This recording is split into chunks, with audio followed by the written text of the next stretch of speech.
Hey Summoners, this is Dan, and welcome back to another episode of our community coaching series. Like always, we'll review replays from some of our users to point out the biggest mistakes players make, while also giving some pointers. In this episode, we're focusing specifically on early game trading. We've recently released a bunch of macro play guides, and we want to help supplement it with some early game focus. Check out our other episodes if you haven't already, as we cover a wide variety of topics throughout this series. As always, make sure to leave any feedback or compliments in the comments section. We are always reading them, you guys. You'll also be able to send in your replays for a chance to be featured in one of our future videos at the link down below. But before we get started, make sure to go to ProGuides.com if you want to see huge improvements to your rank right now. With their Pro Pass, you get exclusive Pro courses, and ProGuides has a new feature called InstaPro, which provides unlimited 24/7 on-demand coaching from the best of the best. Over 100,000 gamers have used InstaPro today and ranked up significantly, so don't miss out on this opportunity and rank up now using the link below. Alright, let's get started. For our first game, we're going to be looking at one of our users play Yuumi. When looking over his replay, one important thing needs to be made clear. Always optimize your play. In other words, think carefully about what you're doing and try to be as efficient as possible.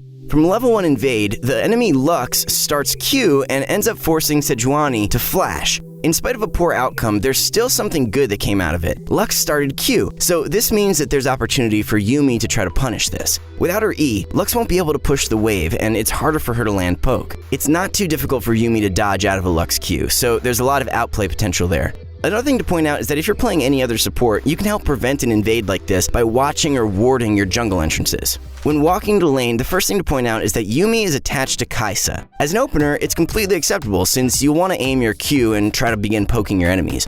After hitting Q, she jumps off and autos Draven to activate her passive shield. So far so good, this is excellent stuff. Right after, she jumps back to Kai'Sa and stays attached for a long time. Now, this is where things get tricky. Although she's providing a shield, this isn't optimal at all. Kai'Sa is already full health and started Doran's shield. The most effective thing would be to let Kai'Sa take some damage. Any character with health regen is only able to utilize it after taking some damage. In the same way that never casting a spell to remain full mana isn't optimal, never taking damage isn't effective either. At level 2, when Yuumi gets her heal, it'll also be more effective based on missing health. By constantly staying attached, Yuumi provides no pressure in lane. Ideally, she wants to be detached when she's not trying to poke with Q, so that she can play parallel with her lane partner and help threaten her enemies. Staying attached without any abilities up means her partner is in a 2v1 situation. Yuumi's not a strong champion while detached, but at the very least she's able to provide some pressure during those early levels. As the game progresses, she gains shorter cooldowns and her opponents get stronger. It makes more sense for her to spend more time untouched. While Yuumi's teammates were coordinating an early gank for her, this doesn't mean that she took the best course of action. Yes, it's good that she didn't push the wave, but she should have done more to try to set up the gank.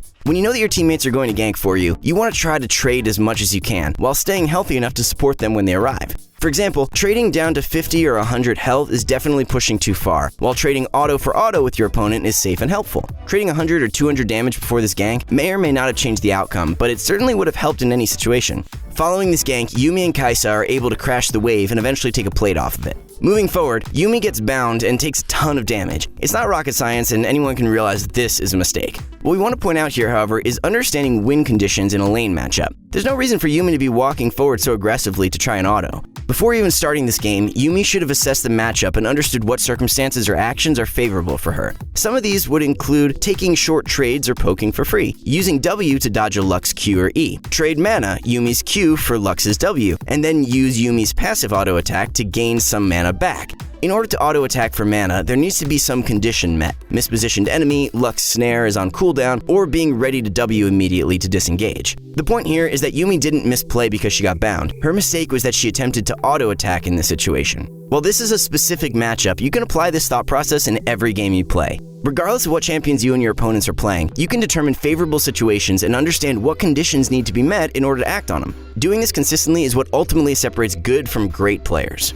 In our second game, one of our users is playing Rumble. Wave management is a fundamental concept every player needs to understand, but top laners need to value it much more than other roles. This is not only for your own safety, but also to effectively create leads. Top lane is the most dangerous lane in the game. It's long, you don't have a lane partner, and unlike bottom lane, you don't have heal or exhaust for the extra safety. Since Rumble is a winning matchup, he can use these factors to take advantage of his opponent.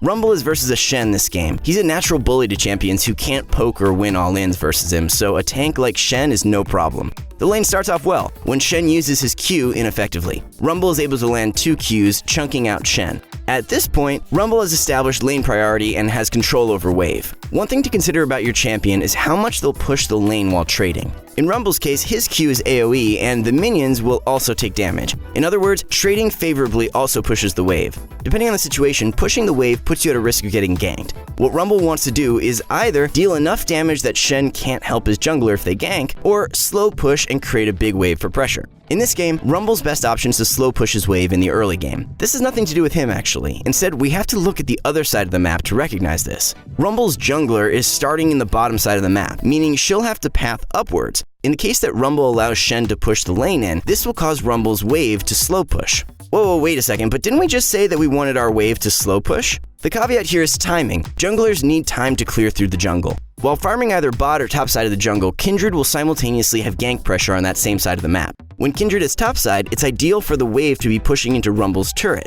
If the wave is slow pushing towards Shen's turret, Kindred isn't able to pressure a gank unless Shen is low and has to either reset, look for a gank mid, or attempt to counter jungle. In the case that the lane is pushing towards Rumble, Shen will have to either risk breaking the freeze himself or give up the next wave or two of minions. So after those trades, Rumble's lane is slow pushing into Shen's turret. Rumble is about to hit level 2, so Shen isn't able to touch the wave. Shortly after, Kindred moves towards the enemy jungle to invade, and Rumble fast pushes the wave. When the wave hits the turret, he moves into the enemy jungle to help Kindred secure blue buff. While it looks great, this isn't an optimal play because Rumble could have created more pressure by continuing to slow push the wave. If Rumble had continued to build the wave, he could have continued to stack it up. It's easily overlooked, but this means that Rumble can potentially create a temporary level advantage. In the case that the next minion wave had arrived before Rumble crashed the wave, that would leave more minions that Shen would need to farm under turret. Rumble could have been level 3 before invading, and the timing would have been better because Shen would have had to decide between farming the wave under turret or giving it up to help his jungler.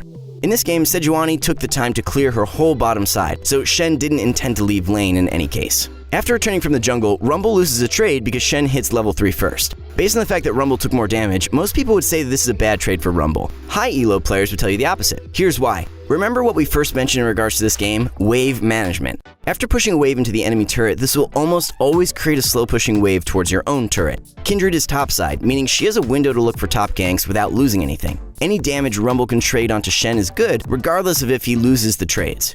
After this, Rumble pushes back the wave, which is a huge mistake. Lane priority and roaming off of it is a solid method to win games. In this case, however, Kindred has already stolen an enemy's top jungle, and a level 3 Rumble gank mid is unlikely to succeed. With the wave pushing to him, Rumble should instead freeze the wave here to create a lead for himself. If the wave is getting too big, he can thin the wave to slow down the push, but he wants to ensure that the lane will freeze. If Shen trades with the favorable wave here, he'll expect his taunt, which makes it impossible for him to escape a gank. Also, the same concept still applies. Trading any damage onto Shen is good because Rumble's jungler is nearby to gank.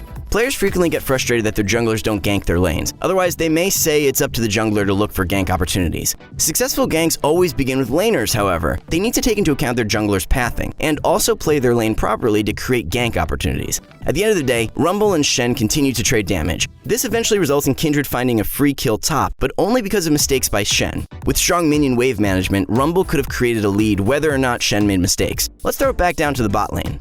One of our users plays CAITLYN in our next game. We're going to start the game from the 4-minute mark.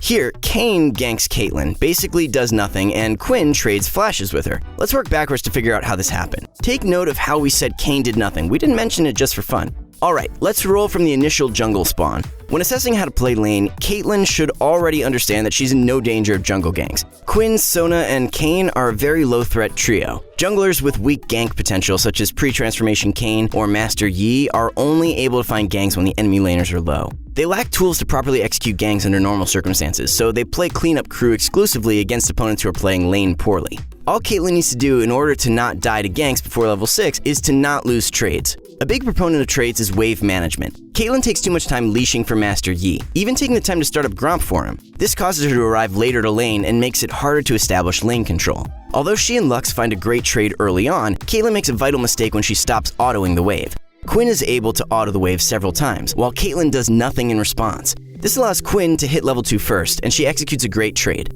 While CAITLYN does eventually manage to establish a pushing wave, she's taken a lot of unnecessary damage as a result of Quinn's previous trade. This isn't ideal since Sona will help Quinn heal, essentially making even trades losing ones. The only good trades are ones where CAITLYN and Lux win hard enough that they force Sona to waste excessive mana to heal. By this point, CAITLYN and Lux are low enough that they're gankable. They definitely should have played the lane better by pushing and trading optimally with the wave.